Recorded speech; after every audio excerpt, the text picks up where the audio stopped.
রাঙামাটিতে সেনাবাহিনীর নানা সহায়তা।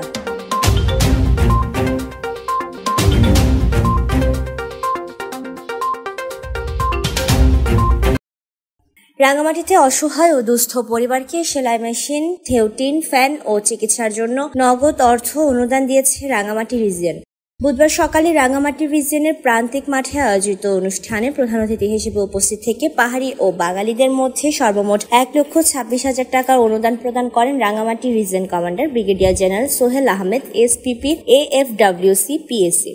অনুষ্ঠানে সেনা রিজিয়নের পক্ষ থেকে অসহায় ও দুস্থ পরিবারের আত্মকর্মসংস্থান সৃষ্টির লক্ষ্যে 4টি সেলাই মেশিন, ঘর মেরামতের জন্য 4 বান ঢেউটিন, মাদ্রাসার জন্য 3টি ফ্যান এবং দুস্থ ব্যক্তিদের চিকিৎসার জন্য 70,000 টাকা, মানবিক সহায়তা সহ সর্বমোট 1,26,000 টাকা আর্থিক অনুদান প্রদান করা হয়। এই সময় রিজিয়ন কমান্ডার বলেন, বাংলাদেশ সেনাবাহিনী জাতি, বর্ণ, ধর্ম নির্বিশেষে জাতি উপজাতি ভেদাভেদ ভুলে গিয়ে দেশকে সামনের দিকে এগিয়ে নিয়ে যাওয়ার জন্য কাঁধে কাঁধ মিলিয়ে কাজ করে যাচ্ছে। তিনি আরো বলেন, যে কোনো প্রয়োজনে সেনাবাহিনী সার্বক্ষণিক জনগণের পাশে থাকতে বদ্ধপরিকর।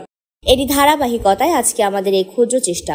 এ ধরনের সেবামূলক কার্যক্রমে রাঙামাটি রিজিয়ন তার সর্বোচ্চ প্রচেষ্টা দিয়ে শান্তি, সম্প্রীতি ও উন্নয়ন নিশ্চিতকরণের লক্ষ্যে কাজ করতে এবং দুর্গমে পাহাড়ি এলাকার জনসাধারণের কল্যাণার্থে সকল কার্যক্রমে সকলের পাশে থাকতে সর্বদা দৃঢ় প্রতিজ্ঞ।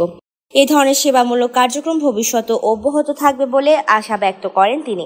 এতে মেজর তাজদিক বিন নজরুল, এসইউপি, পিএসসি সহ ঊর্ধ্বতন কর্মকর্তারা উপস্থিত ছিলেন। Desk report, CHT TV.